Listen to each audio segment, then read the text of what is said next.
事情是这样，有天跟改滑胎的朋友突发奇想，想说，如果我们的 ADV 车款下大赛道的话，会好玩吗？还是会是一场灾难呢？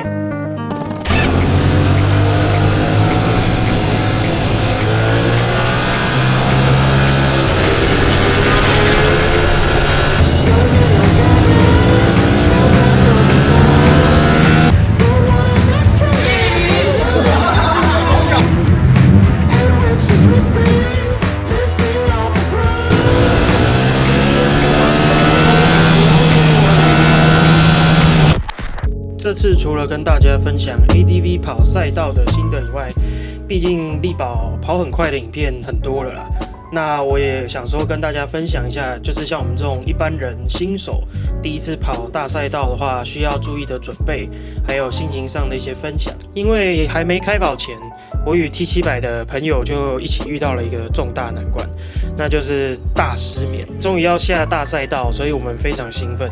但其实身为 T700 车主 ADV 车主，对于这种车款下赛道几乎没有什么经验能够参考，所以很多东西都处于一个未知的状态。那我们也只能就是凭借猜测啊，或是一些资讯去看看说，我们到底骑乘的时候会有什么状况，或是需要注意什么。然后因为大失眠当天骑车去力宝路上，有一种自己刚夜唱完的感觉。顺带提一下，当天雅马哈的朋友刚好也来测试新 R9 的一些功能，不过他跟我们一样也是没有大赛道的经验，所以我们3台车就刚好一起整整齐齐的当个赛道迷途羔羊。当然，在正式下赛道前有2个重要事项。第一个就是车手简报，姑姑赛道日的话，姑姑会告知大家注意事项，像是旗号啊、进出入口，甚至还有建议的胎压跟如何调整。对于新手来说，其实非常的友善。这边也可以看到我们3个菜鸡整个紧张到不行，好像学生被训话一样。那你们三个真的超要唱国歌。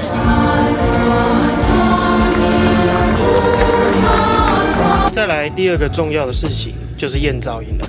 不过基本上这个我们都没什么好担心的。R9 原厂管嘛，而我们2台 T700虽然都有改管，但就是都已经自主检验过，也合格。毕竟都骑阿贝车了，已经没有办法再接受炮管。当天验车过程还有一个小插曲，就是检验的大哥特别语重心长的告诉我们2台 T700要注意安全。毕竟我们这种车不常出现在这里，轴距又那么长，路线可能跟大家也不太一样。当天因为我们算是朋友圈中第一次跑大赛道，所以来了一大群亲友团来看笑话不，应该是来帮忙跟来看看。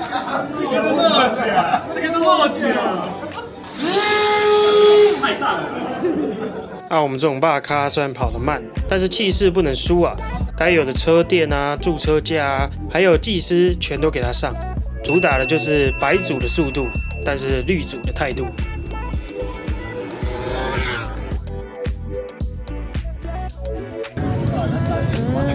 他下场了，怎么感觉呢？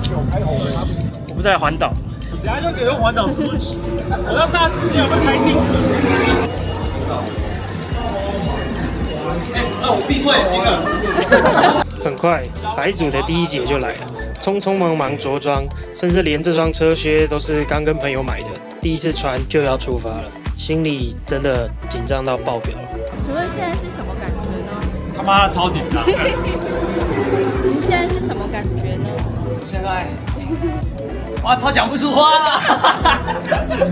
必须说，当下内心戏很多，因为早在2019年我就开始来力宝，前前后后来个20-30次应该是有，只不过一直以来都是以摄影或是工作的身份来，不知道在维修区啊、维修通道拍过多少次，没想到终于换我在这边等待发车了。600，在旁边。Too many days in the darkness without a glimpse of the light. Running tired and broken and scared, but I swear I'll never give up the fight. I see you broken and beat, head pulled down over your eyes. Every part of you wants to surrender, darling. You were meant to survive. With every start, we are born again. Open your heart.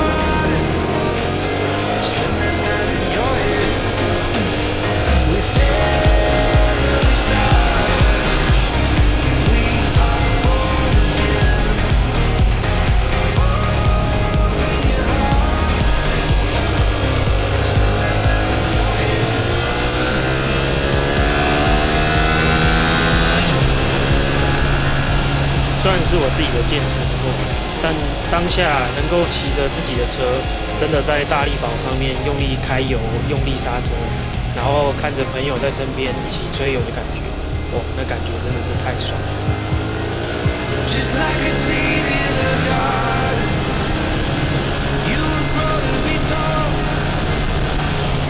Staring out over miles of land without ever wanting to build a wall. Lift me up in your breath. 而且出乎我意料的是，这台车竟然真的可以磨到膝盖，而且还是在平地界。有磨到，当然安心感增加很多，但比较尴尬的是，因为 T700的脚踏很低又很长。所以磨到膝盖其实差不多也要碰到脚踏了，就只能当做一个极限倾角的试探。很快第一节也结束了，自己真的在乱骑一通。不过毕竟第一次下来嘛，对于这台车的极限的倾角啊，还有轮胎的抓地力啊，跟它究竟能多晚刹车，其实没有什么概念。所以第一节我就想着安全把车子带回来就好。但你磨到了耶！我没有磨到，左右开弓。我没有磨到哎。可是磨到差不多就用完了，所以不要磨。对了，新手下来第一节有一件很重要的事，就是要确认轮胎的状况，因为轮胎可以很好的反映我们骑乘遇到的问题，还有就是需要做的调整。那姑姑也有针对我们这些新手有给出一个基本的建议值，没记错的话应该是前32，然后后28的胎压值。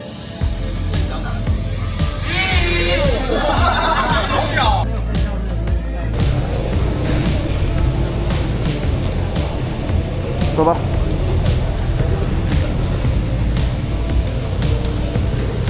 可以啊。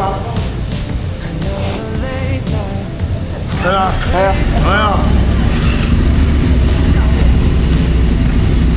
210。205啊。先不要。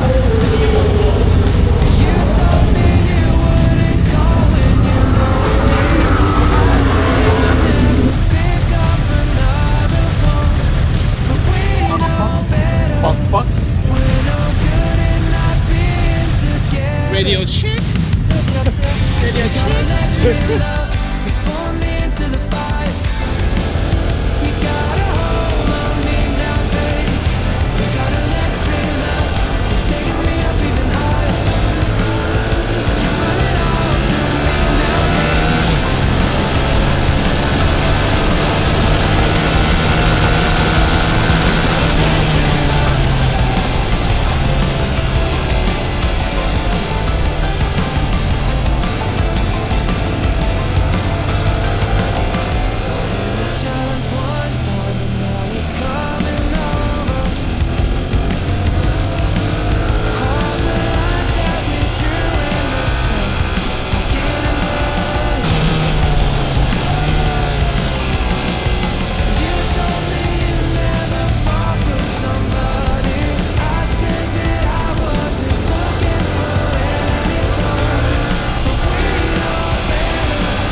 的外皮如果改善会快到了，就是进那个21到23的，你可以，它前面不会先一个过17、18之后一个是直线，你要直接先去碰左边那个路沿石，这样你碰的时候左边，你碰的时候你就外抛嘛，你就会进到那个进 P 链的线，那边就可以外面直接切。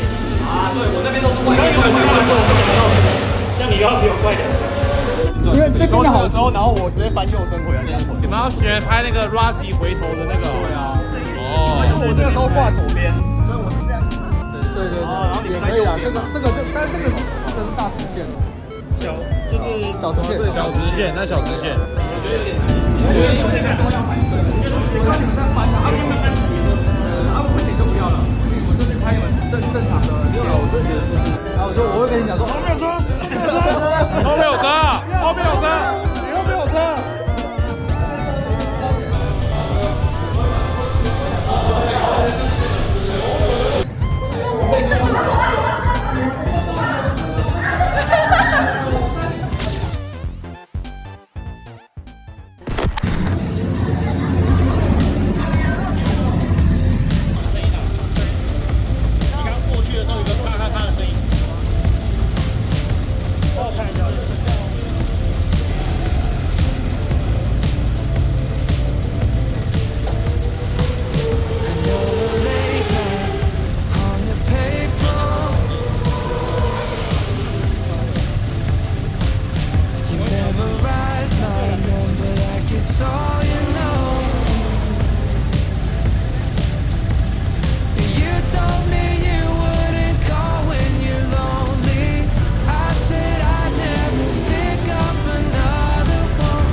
6.1啦，我就感觉对啊，他是用 GP2 One Cup 2，对不对？他现在在羞辱我了，现在在羞辱我。你看人家用 GP2 跟你差180的胎，你看160的胎，哎，差不到半秒。那你比较屌。赛道时间也算是告一段落，那再来跟大家分享一下，我觉得新手比较需要留意的部分。第一个当然就是车辆整备，你的轮胎啊，还有比较重要的就是刹车，一定是要先检查过一遍，因为这个会对你的安全有非常大的关联。然后再来就是保持一个放松的心情，不要跟我们一样失眠，然后跑来赛道骑了一个超级累。那虽然说我们跑的成绩当然不算是快，就是算蛮慢的啦，但是第一次来力宝，然后又骑一台 Adventure， 我们对这个结果都还算是可以接受。那当然也是希望下次如果有来跑的话，可以做出一些更好的成绩。当天最开心的当然还是有非常多的朋友跟家人来到我们这边，然后有很多很挺我们的摄影朋友帮我们拍了超多的美照，大家出图也都超级快。然后也非常感谢姑姑赛道日一直以来都举办这么好的活动，因为我从以前当摄影的时候就觉得拍姑姑赛道日是最舒服的，因为他们非常有经验，也不太会有什么问题。那这次就比较像是一个临时的赛道记录分享，因为其实我们原本也没想过要拍影片，只是因为后来想说，大家东录西录的素材也不错，那就是自己剪辑一个当做留存记录也不错，毕竟第一次一定都是最美好的嘛，最新鲜的，可以再回来看看当时这么多人一起来赛道玩是多么开心的一件事情。那也希望今年有机会可以再骑 T7再来跑一次力宝，因为最开心的除了骑车以外，还是这种跟很多朋友一起参与的感觉。那也可以看看成绩能不能在往上做提升，那就到时候如果有再来跑，再跟大家做分享。好，今天就谢谢大家，拜了。